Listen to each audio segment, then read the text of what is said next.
This is VSiN At The Track, the road to the Preakness Stakes. Now here's your hosts, Mike Somich and Aaron Halterman. Welcome back in, everybody. VSiN At The Track, road to the Preakness Stakes, Aaron. That's right. We are not skipping the second jewel of the Triple Crown. We're going to keep rolling on here. And we've got a jam-packed show today, as always. We've got breaking news that is happening in real time. We'll talk a little about Rodriguez and everything going on there during the second segment when we talk through the Preakness Stakes. We're going to prep the Peter Pan Stakes in the third segment as well. And, you know, we had a little success last weekend at the track. I don't know if you know this, but I hit the Superfecta in the Derby and wasn't out there very much. We're going to talk about Superfectas and kind of how we work through that, how we structure those tickets, and when we want to bet them as well. Because I think that's a big part of playing these Superfectas too, is just choosing the right races to be betting into that pool. But we got to start here, right, with the Kentucky Derby, a recap of what happened last weekend in the Run for the Roses. And in case you're under a rock, Sovereignty, able to win the Kentucky Derby, pays just short of $18. Journalism runs second. A late-charging Baeza ends up running third. And Final Gambit gets up for fourth place, Aaron. Before we go into the news around the Kentucky Derby and coming out of it, let's talk a little bit about the race first. What were your first takeaways from this year's Kentucky Derby? It was a fantastic race. Anybody that was watching us live on Saturday knows that we were pretty excited. You were very excited for hitting that Superfecta, but overall, it was a great race. As a racing fan, that's kind of what you wanted to see. You wanted to see the best horses show up and run their race and give us a thrill down the stretch, and that's exactly what we got. We got Journalism sitting in a really good spot. He turned for home. He looked like he was going to be tough to beat. And then you start scaling back to the horses that might be coming on behind him. And here comes Sovereignty. And you knew, at least I did, as soon as I picked up Sovereignty into my eyesight, I said, ooh, this is going to be a horse race now, because he's moving very smoothly as well. And really, for most of that stretch, you felt like it was a two-horse race. Baeza got out late, kind of got pinned in a little bit, and they came running late. But it was a very successful Derby, even though we had the slop, and sometimes that can be weird. It really wasn't for this one. The horses that we thought were pretty good showed up, and they performed like we thought they would, and that's always great on the big days.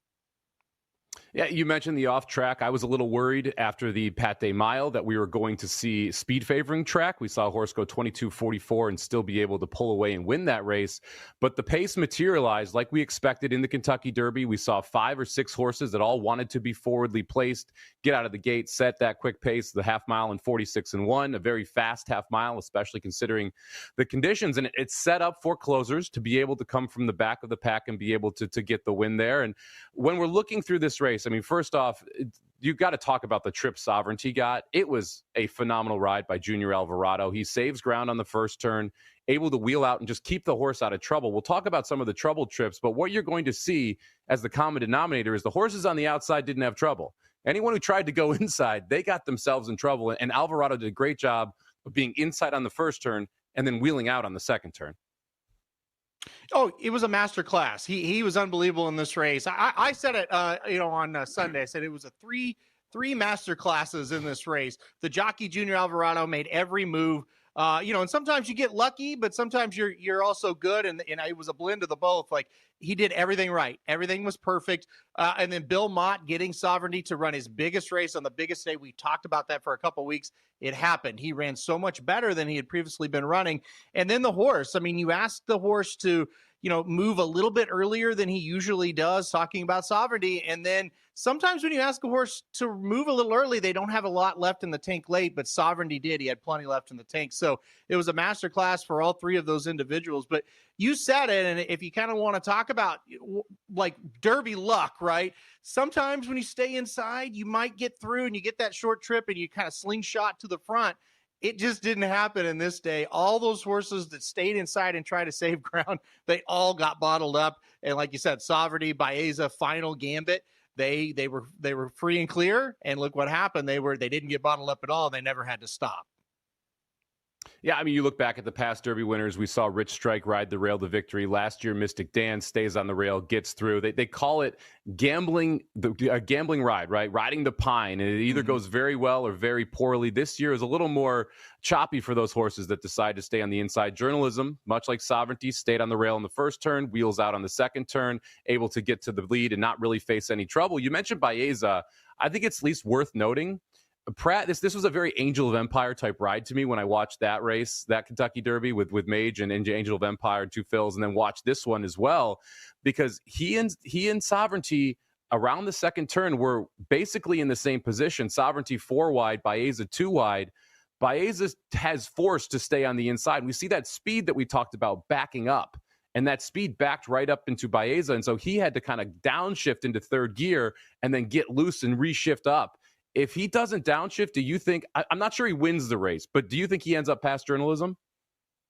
Oh, there's absolutely no question in my mind he ends up second without any doubt whatsoever. And kind of what happened was right when Baeza was starting and Flavien Prat was going to swing Baeza out to start to make that big move, Journalism came right up beside him, right? And he looked and he's like, oh no. And he had to wait a second. And it was like that 1, 2, 3 seconds there. And so he had to wait to Journalism to clear. It 100% cost him second. I think it would have been very interesting for first, because imagine if those two are moving in a tandem versus what happened, which was Sovereignty moving, ahead of him, 3 or 4 lengths. They only, Baeza only lost by like a length and a half, right? So if they move in a tandem, does Baeza out gallop him to the wire? I'm not sure. I think that's a healthy debate. I think it could go either way, but I don't think there's any debate. I think if he gets out when he wants to get out there, I think he does get second, and I think he ruins your Superfecta if that was the case. So I'm glad he didn't do that, right? Yeah, me too. That got a little tighter than I thought it would when we were watching the stretch. I was not thinking that Baeza had a shot at catching Journalism, although it was very, very close there. Now, quickly, 2 horses I want to highlight who I thought got the worst of it from a trip perspective. The first one, Burnham Square, who I think I underestimated. Burnham Square was very good down in Florida, and I think we can make the argument now that Florida was definitely 1A, if not 1, in the circuits, with California being the other circuit that was dominant through this process. And Burnham Square was closer to the pace on the rail than what we've usually seen in the past. He got a brutal trip with that speed backing up into him, was sitting in like the 7th, 8th place, got shuffled all the way back to 15th, re-rallied, got cut off again. The other one that I think was interesting here was Tiztastic, and we talked about Tiztastic quite a bit coming from the back. He got beat to 2 or 3 holes around the turn and in the final stretch, and that caused him to just have to absolutely stop. I think both of those are horses you want to take a look at again in the future races. Was there anyone else that jumped out to you, or was it those 2 as well? Yeah, I do want to echo your Burnham Square thoughts, because I'm right there with you. I rewatched it 3 or 4 times. I'm like, ooh, I probably should have played that horse somewhere. Even though it worked out for us, you do learn. It's like, he was ready to make a move. And really, for a lot of that race, Samich, it looked like he was in the perfect spot. And then all of a sudden, he wasn't, and that's what can happen in horse racing, especially the Derby, just that half second and you're done. Tiztastic couldn't agree more. They tried to have the ground saving inside trip. It just didn't work out. No racing luck there. I don't think Sandman was winning the race, but I thought he had enough trouble, and he got himself into a lot of trouble again, like we kind of thought he would. This wasn't all just bad luck. He was erratic like we thought, but I think you get him in a normal race with normal situations. I do think he'll be there to run 2nd, 3rd, 4th and kind of fill that out. Don't give up on him. So he had trouble, but it was kind of his own doing, where the other 2 that you talked about, I'll just echo. Yeah, they had trouble, and it was kind of a lot of bad luck, especially Burnham Square. Because like I said, I thought he was in a great spot, and then all of a sudden he wasn't. Yeah, it was a tough trip for him, and what we saw from the Florida horses makes me believe he's probably a little bit better than what I was expecting heading into that race. Want to give a shout out to the YouTube chatter. You can find us live on @VSiN Live over on YouTube. Robin joining the show said she loved the show, new to it, but she's a fan already. Hit the trifecta in the Derby. Great to hear that. If you watched the show 6 weeks ago, got to give us a little flowers here. Journalism 1, Sovereignty 2 for both of us, and Baeza was in the horses to watch list. With Grande as well, by the way, who I think would have run well here. So all over this Derby, even 6 weeks ago, great to be able to see these new people getting into the sport, being able to cash some tickets. And if you're looking to cash some tickets, make sure you head over to First Bet here.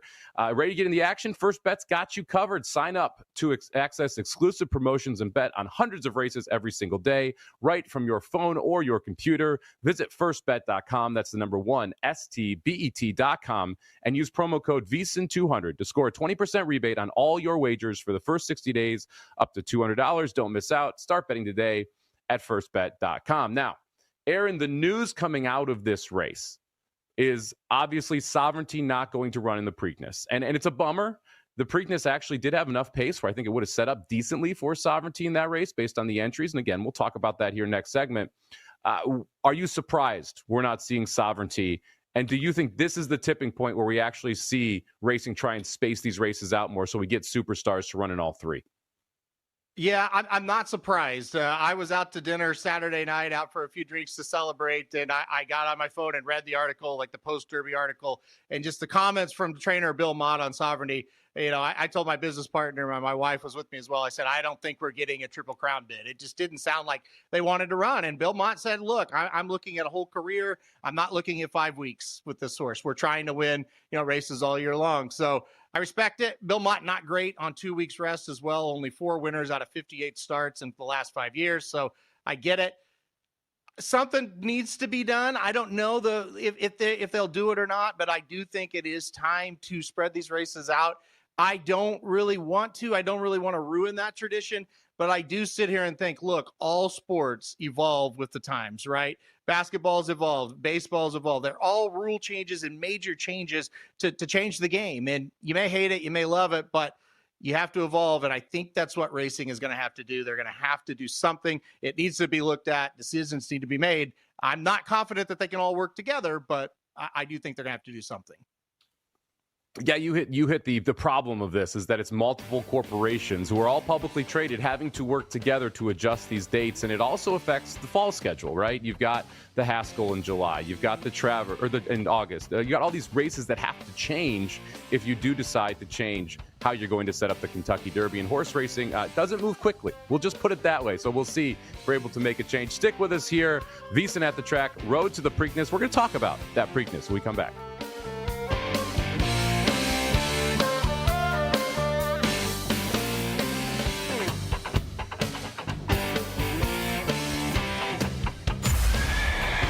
Tuned in to VSiN at the Track, right here on VSiN, the sports betting network. Welcome back here to VSiN at the Track, Road to the Preakness Stakes. I am Mike Somich. He is Aaron Halterman. Thank you to everybody who's joining us over on @VSiN Live on the YouTube channel. You can catch the replay over on all the VSiN channels Saturday morning, 9 p.m. Eastern. And Aaron, big news. We teased this a little bit on the Kentucky Derby show. We're going to be back at it next Saturday. Live show for the Preakness will be on SiriusXM channel 158, VSiN proper, all the terrestrial radio stations, and once again on Mad Dog Sports Radio as well. So make sure you tune in, enjoy and bet the Preakness with us. Hopefully we can stay as hot as we were for the Kentucky Derby. Now, Aaron, we just talked about the fact that we're not going to see Sovereignty here in the Preakness. That's a bummer. Journalism, we're not sure about yet. We thought we were going to see Rodriguez, and literally 2 minutes before we started this show, per DRF, we get the news that Rodriguez now out of the Preakness. So another major defection here. Rodriguez not going to run in the Preakness. We both immediately said, oh, now it makes more sense why Goal Oriented was entered in this race, who ran on Kentucky Derby Day. So quick 2-week turnaround here, but also trained by Bob Baffert there, Aaron. How does the change here? And we're looking at the current possible entries here. American Promise for Dwayne Lucas, Bullard in there for Michael McCarthy, Clever Again for Steve Asmussen, Goal Oriented for Bob Baffert, Gosker for Brennan Walsh, Heart of Honor, who's coming over from the UAE Derby, Journalism. We'll see. I think one of the McCarthys goes. I think the other doesn't. Pay Billy, who won the local prep here for Michael Gorham, and then River Thames for Todd Pletcher. How does the exit of Rodriguez change how you were looking at this race just 30 minutes ago? Oh, it changes it a lot. And yeah, I got the news from somebody on the back end here at VSiN, and I'm like, wow, I did not hear that. So it changes it a lot. And look, this race is hanging by a thread, and the thread is journalism. If journalism does not come to the Preakness, I don't know what this race is. Is this this feels like a grade 3 prep race in January, quite honestly, for a prep race for the Kentucky Derby more than a grade 1 Preakness. So it's hanging by a thread. Journalism, like I said, he is a threat. Also, if you want to play journalism in this race now, you have to accept the fact he's probably going to be absolutely unplayable to win, and you're going to have to get creative with your wagers. And maybe we'll talk about that a little bit more on the last segment, Samich. But look, as far as how this race goes, with Rodriguez out, it's all about journalism for me. I do think there's still a lot of pace in the race. I think it'll set up just fine for journalism. Journalism has no horse even close to a Sovereignty or even a Baeza or even a Final Gambit. I'll go that far to try to hold off here. He just got to show up and he has to run just a decent race, and he is the winner based on the probables that we have right now. If you're trying to look away from him, I guess the other Bob Baffert goal-oriented that you kind of talked about. Look, I had a huge wager on this horse 2 weeks ago. Well, I guess it'd be 5 days ago on Kentucky Derby Day. He ran in the third race, which was just an allowance race. He all of a sudden looks like a decent horse in this spot. When he finished the race that day, Samich, we were kind of watching it together, talking back and forth. We weren't overly impressed with this horse. At least I wasn't. But now he's in this field, and it's like, well, this field isn't great. So I don't know if he's your alternative in this spot, but this is not a great field. I am going to stay positive here. I want journalism out. For the fact that, for the exact reason that you just said, he's going to be like 1-5 in this race, 2-5 in this race, wildly short price. I want no part of that. You're right. We'll talk about how to deal with that if in the Superfecta, if you'd like to play that bet in this race in the fourth segment here. But I would rather see journalism say, you know what? Let's go have some fun in the Belmont. Let's take on Baeza. Let's take on Sovereignty. Let's take on the heavy hitters and run this back 3 weeks after with a fully rested journalism and see if we are the best horse, because I do think journalism got the worst of the setup there of being closer to the pace than Baeza or Sovereignty was in the Derby. So I'd be very, very fascinated to see those three horses run back. Oh, by the way, it also means you're going to get a better price on Sovereignty if you like him. It's going to mean you're going to get a better price on Baeza if you like him. So for me, taking journalism out of this makes both of these races better betting races. So we'll see if he ends up going. I'm rooting for journalism to be out. And I realize it does knock the star power here. I totally get that. But, we're on VSiN. I like to bet on horses. I think it's better for betting if we don't have journalism sitting here as a 1-5, 2-5 type horse. And I realize, you lose some juice. And I get that. But at the same time, you gain juice in Belmont, and it makes both of these races a better betting race. And so we'll see if we end up getting journalism. I think the Rodriguez scratch, very interesting, because that takes pace out of this race. And we were talking about this, Tuesday. It seemed like there was just going to be a boatload of pace in this year's version of the Preakness. You've got American Promise. You've got Clever again. Goal-oriented wants to stalk, not necessarily be on the lead, but he was someone who had a little bit of pace. You've got River Thames, who's been on the lead before. And then you inject Rodriguez, who 100% was going to the front in this race. Now the pace, to me, a little murkier. A horse like Clever, again, I think becomes a lot more interesting after you lose Rodriguez, because if American Promise for some reason doesn't get to the front and it's Clever again who does, I think that makes Clever again having opportunity to be able to upset the apple cart here. And American Promise, I think, benefits from this as well, because one of the two could now be clear speed in a race where I thought neither of them had a prayer to be clear speed just 30 minutes ago. I would 100% echo your thoughts of, I'm going to go with a horse that I think is going to be near the front if journalism isn't in the race. And, whether, like you said, that might be an American Promise, it might be a Gosker, it might be a goal-oriented, maybe Clever. Clever again. We'll just have to kind of look at who actually enters, because, 2 minutes ago, I thought Rodriguez was in the race, right? So that's why we'll do a show next week to kind of preview this thing once we know the field. But I'm right there with you. I'm going to go probably a little bit of a price and a horse that's forwardly placed if journalism is out. But the one thing we know, journalism is tactical, right? So if the pace is slow, I still think he's going to be okay. Without, who would that have hurt a horse like Sovereignty, who is way from the back? So, that would be a different story. But journalism is tactical. And again, I don't really think he's a horse that the pace is going to get him beat. So, again, I do see what you're saying. Like, it's going to be a much better betting race if he's out, because you could, I mean, sometimes you say this next phrase I'm going to say and you don't really mean it, but I really do mean it this time. If journalism is out of this race, you could make a case for every horse in the Preakness to win. Like, it is a wide open event. They all have some positives. They all have a lot of negatives as well. So, you could go back and forth there. So it is a much better betting race. And I think it would be very fascinating to see who the favorite would be if journalism's out and what that price would be, because I would think like the favorite at this point without journalism would be like 5-2 or 3-1, maybe. Well, that's why I like the idea of him out. You're going to get a better, more interesting betting board if that does end up happening. I will not put you on the spot and ask you to make a case for Heart of Honor because it's not fair as a co-host to do so. But that would be a tough one for me. Second in the UAA Derby, lost to Admire Daytona, who finished 20th in the Kentucky Derby, or 19th in the Kentucky Derby. Sorry about that.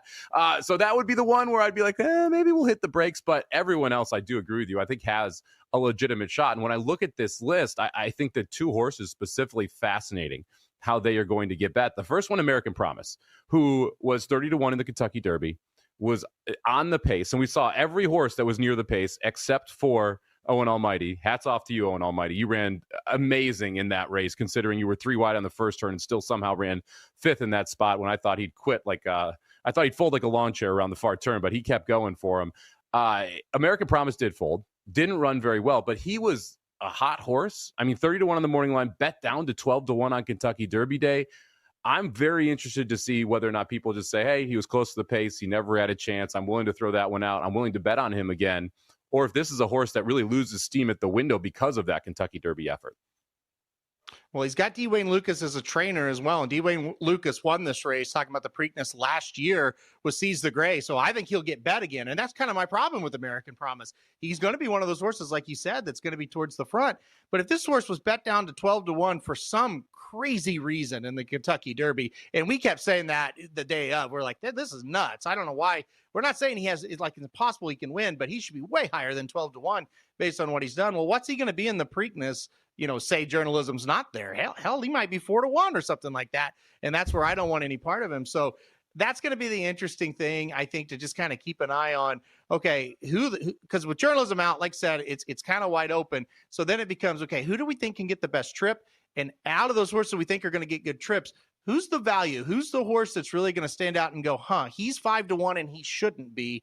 And that's kind of the style of the race it is. Sometimes when you handicap a race, you go, hey, I know this horse can be short, but I don't think this horse is losing, so I got to get creative with my wagers. Where here, you just kind of have to get creative with your handicapping because you can make so many different cases for so many different horses. Yeah, you really can. And that to me is what makes this race interesting without journalism. Now, with journalism, I think all of a sudden you put him on top in trifectas, superfectas, and you try and play it very, very short. You try and find skinny ways to get to those tickets that you're able to cash multiple times, right? So if the trifecta is 50 cents, maybe you play a $5 trifecta and journalism's alone in the first spot. You've got one horse in the second spot and maybe 2 or 3 in the third spot. And you're really saying, okay, journalism's a free square. I'm playing an exacta as a trifecta, right? And you look at it from that manner. And that's something that we're going to talk a little bit more about during the fourth segment. But we're actually not done prepping this Preakness race because I still have a horse I want to talk about. And Aaron, we've got to go to break. So on the other side here, we're going to talk a little bit more Preakness, specifically one horse in this field we haven't chatted about that I got to bring up. And then we'll talk about the Peter Pan coming up from Belmont at the Big A on Saturday. Stick with us here, VSiN at the Track.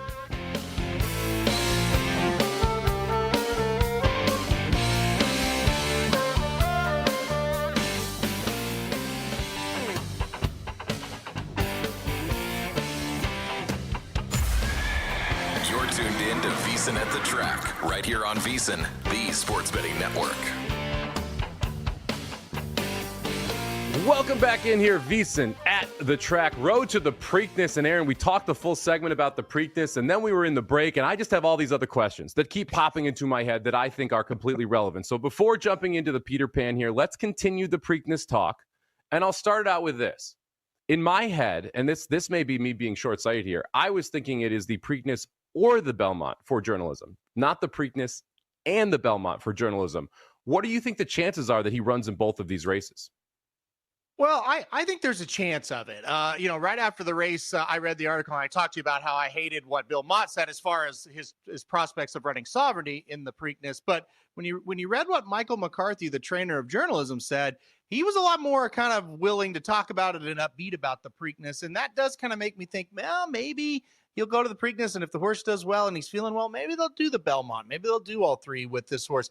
I think you probably logically are looking at it as like, hey, it is probably going to be one or the other. And that I would lean towards your line of thinking, but I don't think it's impossible that we see him in all 3. So especially if he shows up at Pimlico and it's a pretty easy race for him, he doesn't get, real tired from it, you could see him back at Belmont.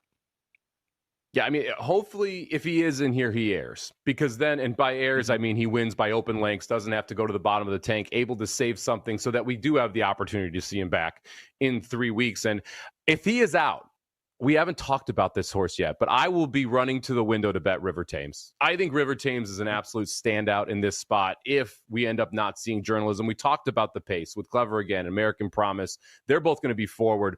River Thames is a horse that likes to sit right behind that pace. And he was in the Florida circuit. And we talked about this. The Florida horses were awesome in that race. They are a circuit that I think has really leveled up throughout this entire process. And California, obviously, very good with the 2 horses we saw come out there. But at the same time, I mean, the winner is Sovereignty. Tapon Street, I think would have been right there had he been in the race. He would have been someone who was on all of my tickets. We saw Burnham Square run very well there. And then you've got River Thames, who lost in the comeback effort from Sovereignty by just a couple lengths. I think he is very interesting here if it is a journalism less Preakness. And I'm probably playing a pretty big exacta journalism into River Thames if journalism's here. Yeah, the only worry I have, and it's a weak race, so this worry may be okay, is how far does that horse really want to run?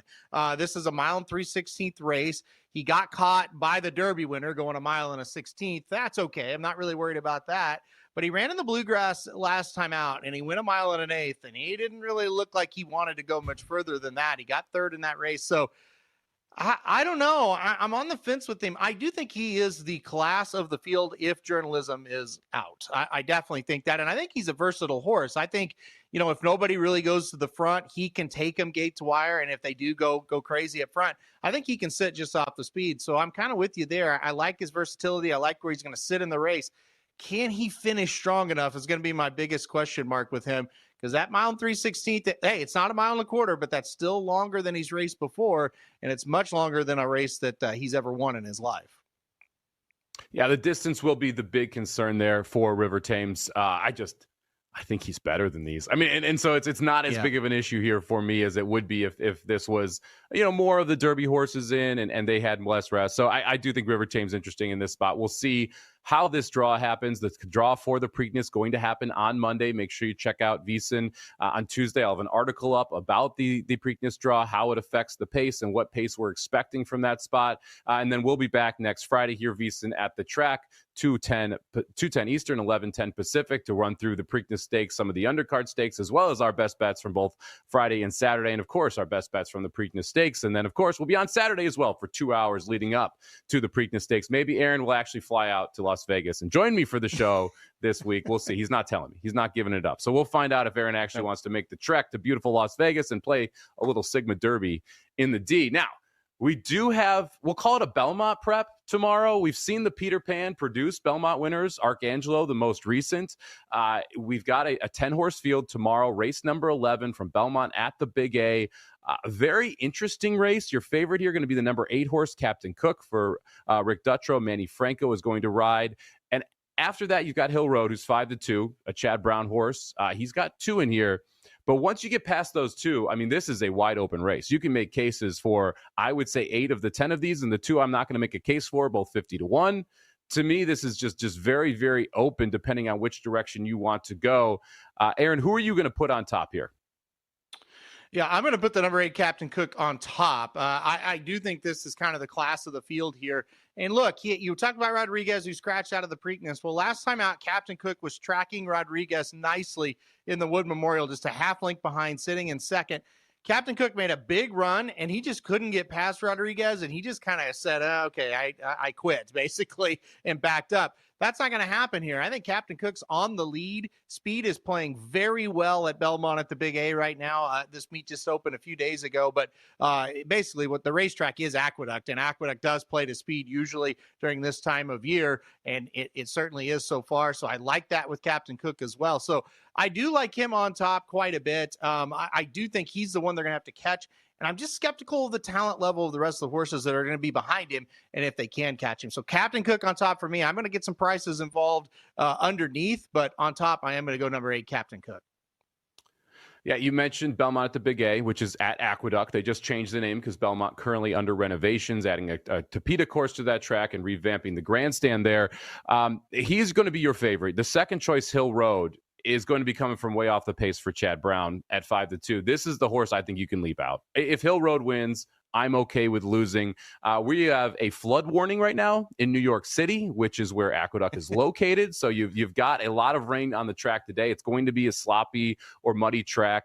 That does elevate one specific horse that you like more, so I'll let you talk about him. We do disagree on the one here, Vassimo. I like Vassimo quite a bit for Todd Pletcher. Irad Ortiz riding. I thought he looked very good in his first two efforts, and then he went down to Louisiana, ran at Fairgrounds in two of their big Kentucky Derby preps, and A, was overmatched, and B, the pace in both of those races was just messed up. It was funky. It was really fast with Magnitude going gate to wire, getting a 108 buyer that felt like it came out of nowhere, and then you saw an absolute collapse where Tistastic won the Louisiana Derby. This is a much more even race than what I think Vassimo is coming out of. I think the 5-1 price is pretty nice. I do have the 8 and the 1 pretty close together. So if I'm betting the race, I'd rather take 5-1 on the 1 than 2-1 on the 8. I do think they are the two standouts here. You're not as big of a fan as Vassimo. Why not? Yeah, I don't know that he's ever beat anybody that's very good. And that's my deal with Vassimo. He beat a horse named Rapture on debut. Rapture did not turn out to be very good. He went to Tampa Bay Downs for his second race, and he raced against horses that weren't very good. But hey, give him credit, 2 wins. But then he stepped up to Kentucky Derby prep competition at Fairgrounds in 2 races that were tougher. And he didn't do a lot of running. He just was kind of off the board and never really saw much of him in either one of those races, especially last time out in the Louisiana Derby. So I'm not a huge fan of his. I am a fan of his stablemate, though, the number 6 Uncaged. This horse is 8-1 on the morning line. Also, like I said, trade by Todd Pletcher. And you kind of mentioned it. He's won 2 out of 3 races. The 2 races he won, they were both on muddy tracks. So if we do get that rain that's called for, this is the horse that I think is going to benefit from the most from it. Talking about Uncaged. And let me tell you another thing about this horse. He won a very tough maiden special weight on debut last year at Saratoga. It was a very tough race, and he was able to get the job done. He got hurt. He missed a lot of time. He came back, and he was poor in his first effort back from injury.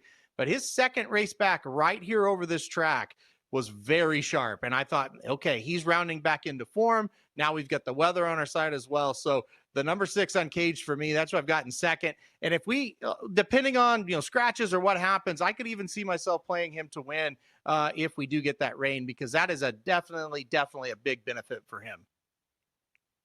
Yeah, I agree with you. This was the horse that was kind of on my cut line. We do a late pick 5 show for Racing Dudes. You can find over at Racing Dudes YouTube. And this was one of the races we covered. And on there, I mentioned, look, I was between the 5 McAfee and the 6 Uncaged. And the weather definitely plays toward Uncaged here because he is 2 for 2 over a sloppy track. He looked very good last time, second off the layoff over that style of track, and he's going to be able to run on again tomorrow. I think he makes some sense there. I do want to at least mention the number 3 here, Surfside Moon. This is a horse that first off the layoff ran in a Preakness prep at 1 1/8 at Laurel, and I thought actually ran pretty good. If you go 2 back, ran at Aqueduct, went the 1 1/8 distance, and ended up running second to Captain Cook that day. They were pretty close. I don't think this is a situation where Captain Cook just kind of blew him away. Now you're getting second off a layoff, a little more seasoning in the horse. I think Surfside Moon at 8-1, a little bit interesting as well. And then the 10 Lordship, what do you do with him? The other Chad Brown, 12-1 on the morning line. I think he makes a little sense. Any long shots that you like that you haven't mentioned yet here, Aaron? Yeah, I think Lordship is kind of the one that makes the most sense. It's a horse that just has 1 race under the belt for Chad Brown. It was a pretty good race. Didn't face a lot of competition that race, right? He was expected to win, and he did it. Now let's see him step up in class, stretch out in distance. He kind of checks the boxes from a pedigree standpoint, and he did it the right way. He looked talented on debut. He's just got to step up. So that'd be the long shot I like. And I think you'll get, I don't know if you'll get 12-1, but I think you'll get a pretty decent price on it. Stick with us here, VSiN at the Track, talking Superfectas when we come back.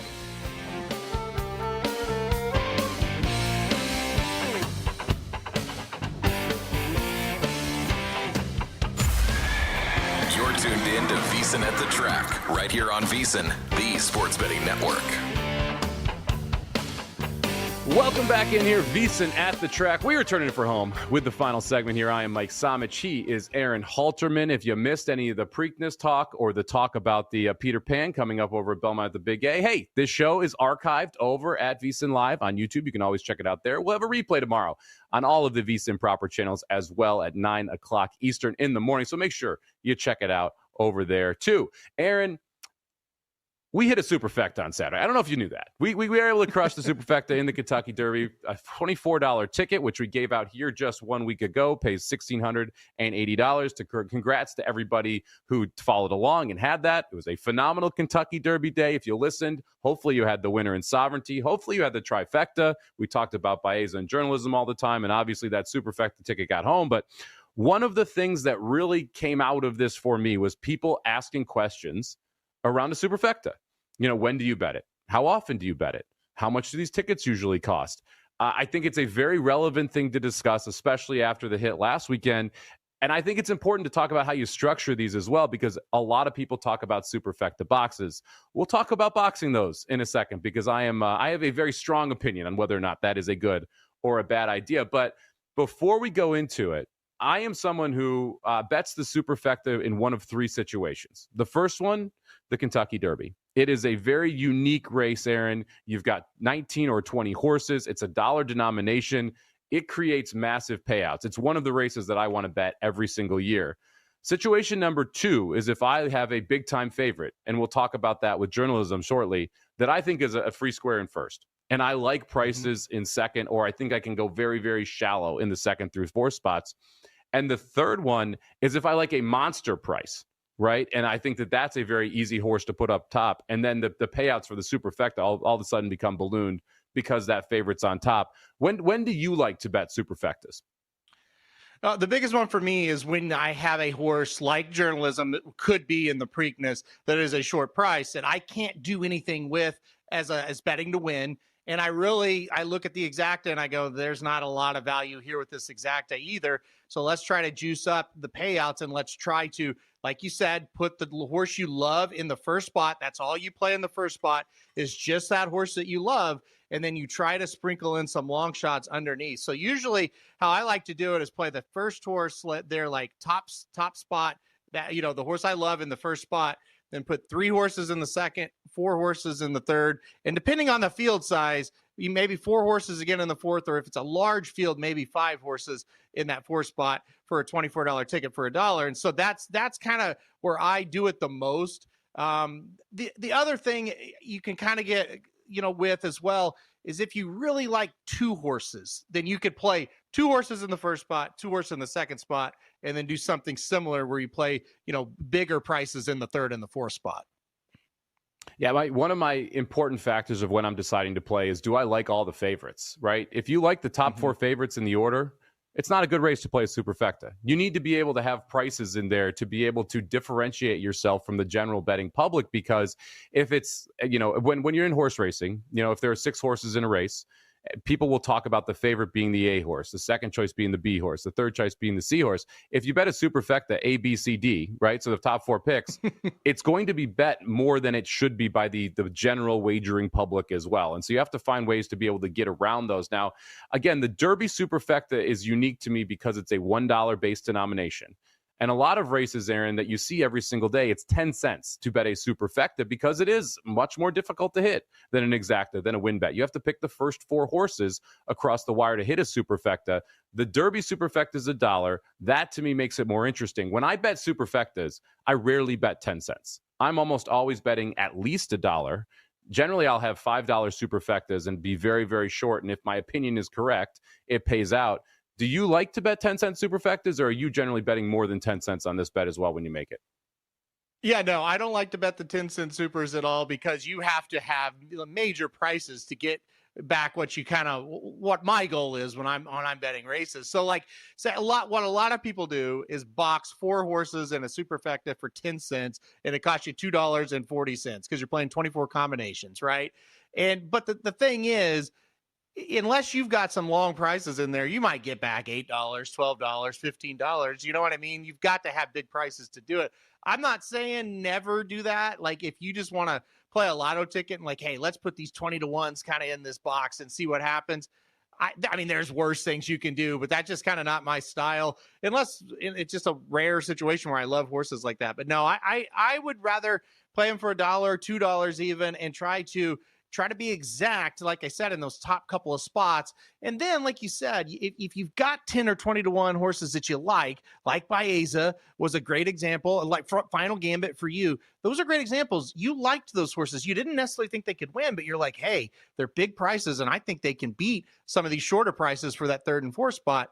That's when it sets up. That's when it's good. I need to be exact up top. I need to get those, and then let the chips fall where they fall in that 3rd and 4th spot, and try to get some of your longer prices involved. Now, if you are looking to bet any Superfectas, head over to firstbet.com there. Take your betting to the next level with FirstBet, whether it's at Santa Anita, Gulfstream Park, Pimlico, Belmont at the Big A, or anywhere else across the country or the world. FirstBet puts your action at your fingertips. Sign up at firstbet.com. That's the number 1, STBET.com, and use promo code VSiN200 to score a 20% rebate on all your wagers for the first 60 days, up to $200. Win or lose, you'll get money back. Don't miss out. Bet smarter today at firstbet.com. And now, Aaron, you brought up 2 things. So great job that I want to make sure I handle. First off, don't box Superfectas. If that's the only ticket you're making, don't box your Superfecta. But you should have, if you show me your tickets for a race, I should be able to tell you who you like. Most in the race, second most in the race, third most in the race. I should be able to know your opinion based on the tickets you hand me.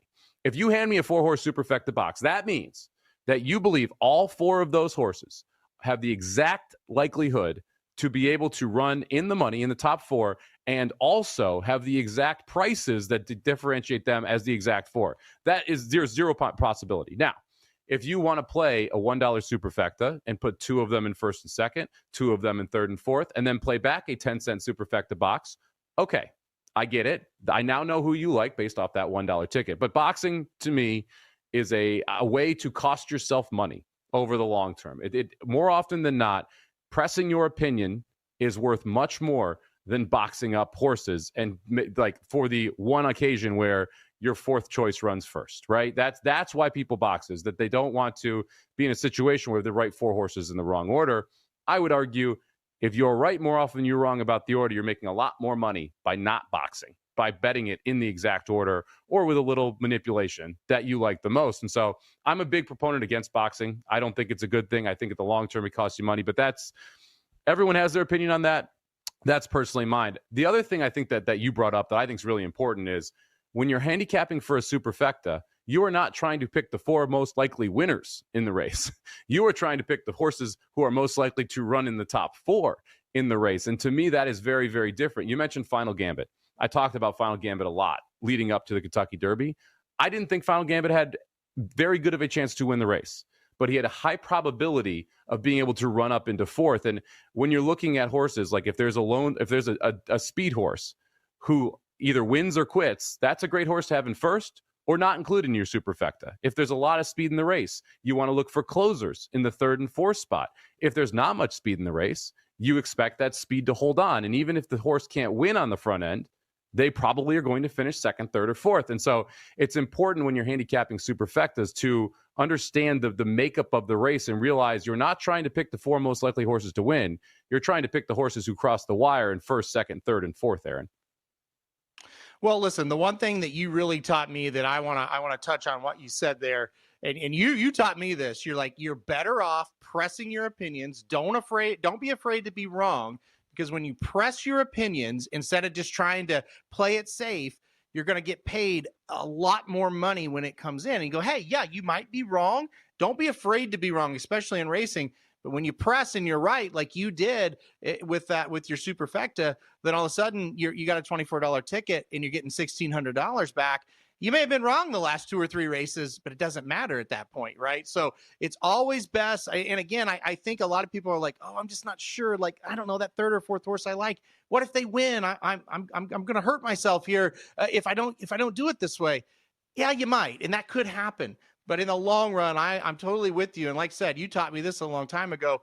Hey, you've got opinions, press them. If they're wrong, do it in the next race. You're going to get them right. Like you study it, you can handicap, press those opinions. And I think that's the biggest thing about it here that I could take away from it is make sure, like Samich said, if you really like horses, make sure that your bets show that you really like horses. Yeah, 5-horse, $1 Superfecta box will cost $120. Betting it the way we bet it last Saturday cost $24. Big difference in the long term. If you're able to hit those $24 tickets, it pays for a lot of them, and you're not wasting money on the box. Thank you very much, everybody, here for joining us on VSiN At The Track Road to the Preakness. Make sure you catch us same time, same place next week, as well as a live Preakness show on Preakness Saturday, just 8 days away.